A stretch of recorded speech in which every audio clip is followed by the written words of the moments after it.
One of those mundane workplace safety checklists. Oh, you mean like the ones where you have to physically tick a box just to use a stepladder? Yeah, exactly. Or, waiting for an exhaust fan to audibly kick on before you're even allowed to open a paint can. Uh-huh. And you just kind of think, what actually happened to make this a rule? Who caused this? Right. Somebody somewhere did something to make that paperwork necessary. Well, today, we actually have your answer. And honestly, it is a genuinely chilling story. We're taking a deep dive into the hidden and highly hazardous world of livestock carriers. It's a world most people don't even know exists. Completely. We're looking at a single hyper-localized accident in July of 1991. Just one event that completely exposed a broken global system and ended up rewriting international maritime law. And to really unpack this, we are pulling from a pretty intense stack of maritime documents. Yeah, heavy reading for this deep dive. It is. We're going through the official investigation reports from the Australian Transport Safety Bureau, specifically Report 42. We're also pairing that with a landmark Australian parliamentary analysis known as the Ships of Shame report. Such an evocative title. Oh, it fits perfectly, trust me. And to understand the modern implications, we're also bringing in some recent intelligence data from the Animal Welfare Foundation. Okay, so before we even touch the timeline of the actual accident, we have to establish the crime scene, so to speak, because the environment where this tragedy took place is uniquely perilous. Uniquely perilous is a good way to put it. Right, because what exactly is a livestock carrier? I was looking at the source data, and these aren't purpose-built ships. The Animal Welfare Foundation data points out that 77% of EU-approved livestock carriers were already over 20 years old when they were converted into animal transports. Yeah, almost 80%. They start their lives as just general cargo ships or, aging oil tankers. Exactly. And the economics behind that conversion process really dictate everything about how these ships operate. Because it's too expensive to build a new one. Oh, absolutely. Building a massive vessel from scratch, specifically to hold livestock, is incredibly expensive. So instead, shipping companies often just buy a 20-year-old hull. A ship that's already seen its best days. Right. One that has fully depreciated and is basically nearing the end of its operational lifespan anyway. The whole goal is to squeeze another decade of pure economic profit out of this depreciated asset. Wow. Okay, so how do they convert it? They simply weld multiple tiers of steel or aluminum decks right on top of the existing main deck, just stack them up to accommodate tens of thousands of animals. So it's basically like taking a standard Honda Civic, strapping a 3-story apartment building to the roof, and then driving it into a hurricane. That is a very accurate, if terrifying, analogy. You completely ruin the center of gravity. It just completely changes how the vehicle handles a storm, right? Right. And worse, that apartment building is filled with thousands of panicked, moving animals. Oh, right. It's live weight. Exactly. Every single time the ship rolls to one side in a heavy sea, all that live weight physically shifts. You are severely killing the ship's transverse stability. That sounds like a recipe for a capsize. It is. The sources highlight modern examples of this exact catastrophic loss of stability, like the Queen Hind. That ship literally capsized in 2019 with 14,000 sheep on board. Wow. Or the Albadria Est in 2022. That one just rolled over and sank right at the berth. Right at the dock. Yep, just from the instability. That's insane. And even if the ship somehow stays upright, the environment inside those added decks is just, it's a slow-moving disaster. Absolutely. You have thousands of confined animals generating massive, continuous buildups of ammonia and hydrogen sulfide gases. So the atmospheric risk is already severe before a human crew member even opens a chemical solvent. You're walking into a toxic environment on day one, and that underlying hostility really brings us to the setting of our story, the Zebu Express. Zebu Express. Tell us about this ship. So she was a Netherlands-flagged regional carrier built in 1984 over in the Philippines. Her gross registered tonnage was 2,513. Okay, and just to clarify for everyone listening, gross registered tonnage is basically a measure of a ship's total internal volume. Right, exactly. So at 2,513, this ship is relatively small, roughly the interior volume of, say, a medium-sized commercial warehouse. Okay, so picture a warehouse, but entirely constructed of heavy steel. Packed to the brim with livestock pens, and navigating these high-frequency, really intense shipping routes between Australia and Southeast Asia.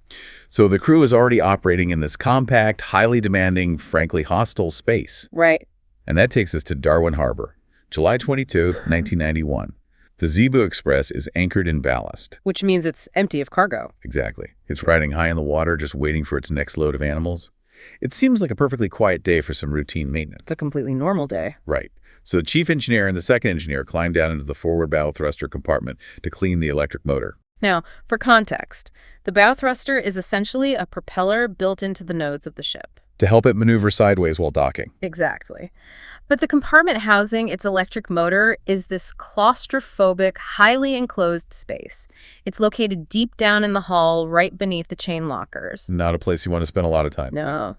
And to clean the heavy marine grease off the motor stators, the two men brought down a 20-liter drum of a commercial electrical cleaning fluid. It was called Drew Electric. Right, Drew Electric. Yeah.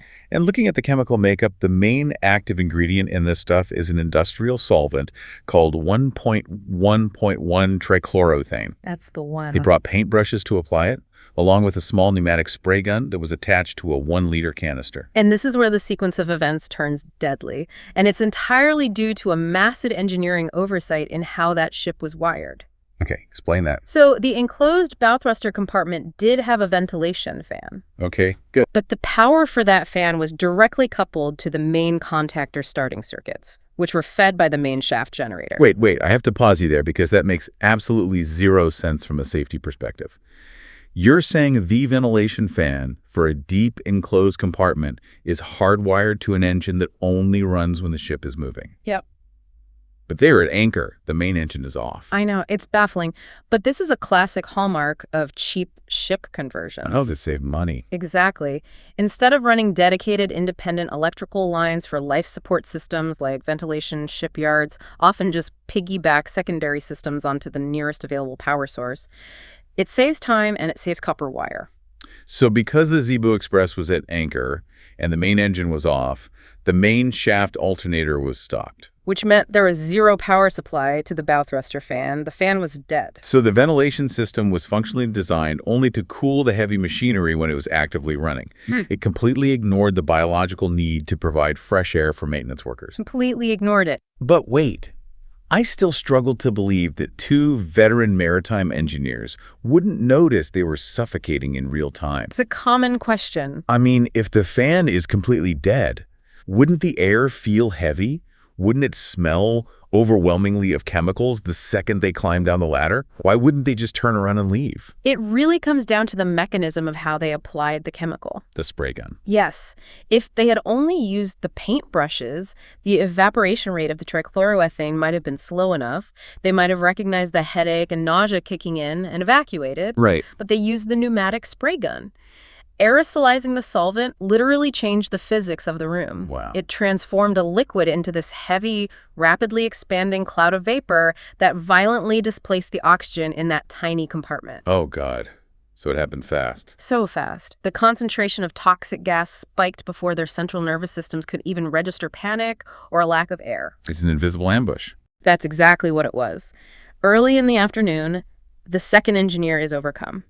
He loses consciousness and collapses. And he falls into the bilge water, right? Yeah, he topples down into the bilge water pooling at the very bottom of the compartment, which is horribly exactly where the heavy chemical vapors were sinking and concentrating the most. Because the gas is heavier than air. Right. Now, the chief engineer is standing on a grating slightly above him. He sees his colleague go down. And human reflex takes over. Exactly. He sees his friend dying.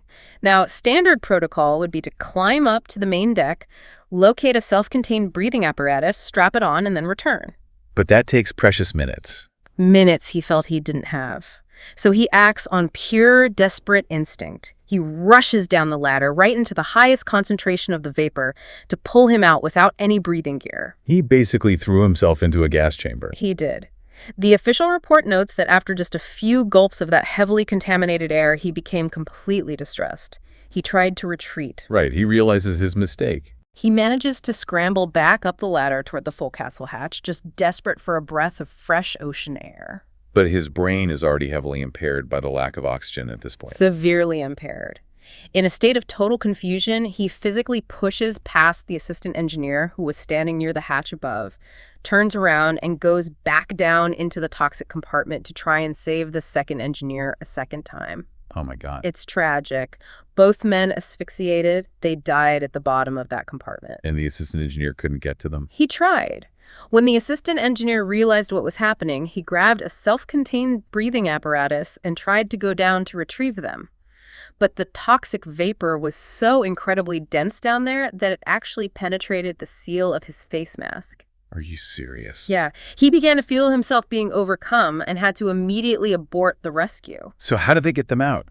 It ultimately took the Darwin Fire Service. They had to arrive with heavy external airline equipment, literally wheeling massive compressed air bottles onto the ship and running long hoses way down into the hull just to finally recover the bodies hours later. That is horrific. 2 dead engineers. But the physical environment is only half the murder weapon here. The other half is why they believed it was safe to go down there with that chemical in the first place. Right. The administrative side. Exactly. And that leads us back to that 20-liter drum of Drew Electric. The investigators who wrote Report 42 really dug into this tragedy, and they found a completely chilling detail on the label. Yes.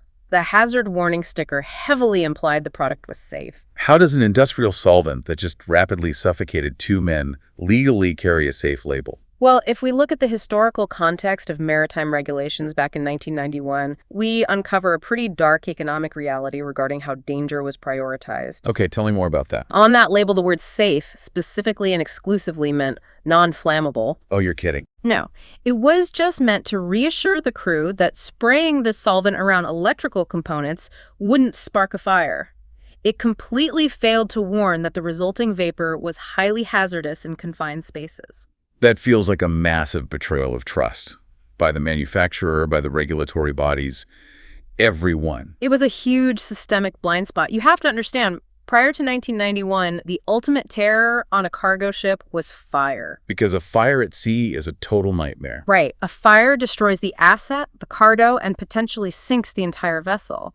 Whereas asphyxiation in a confined space, grimly speaking, usually only kills a few crew members while leaving the multi-million-dollar ship perfectly intact. So the industry was hyper-fixated on preventing flames to protect the asset. Exactly. Even the official International Chamber of Shipping Chemical Guide data sheets for 1.1.1 trichloroethane failed to list asphyxiation under the main hazard or under effective vapor. The paperwork fundamentally lied to them. It absolutely did.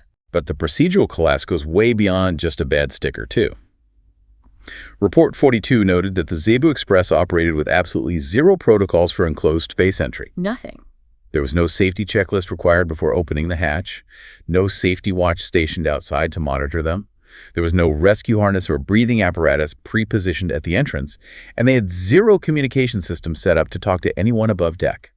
Just 2 men walking into the bowels of the ship and basically vanishing from the crew's awareness. Unbelievable. Yeah. And stepping back to look at the macro level, the Zebu Express wasn't an isolated anomaly, was it?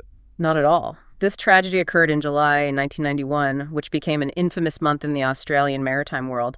They called it Black July. Black July. Yes. The global shipping system was actively buckling under the weight of aging fleets and incredibly lax oversight. The scale of that month is staggering.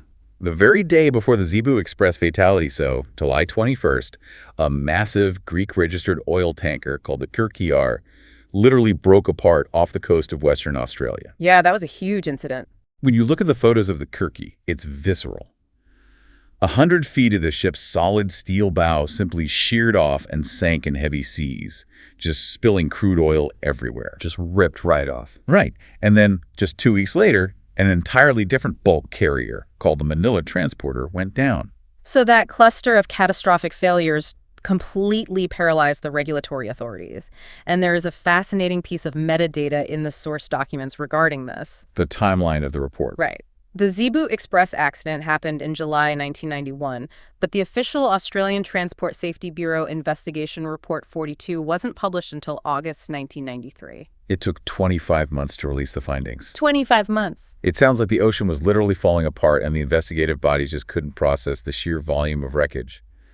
But it makes me wonder, why did a structural failure like the Kirky losing its bow dominate the immediate response, while the Zebu Express investigation dragged on for over 2 years? Because a ship breaking in half is loud, it's visible, and it's mechanically obvious. You can test the metallurgy of the torn steel. You can prove the hull was corroded. It's physical evidence. Exactly. The Zebu Express, by contrast, was a human element fatality.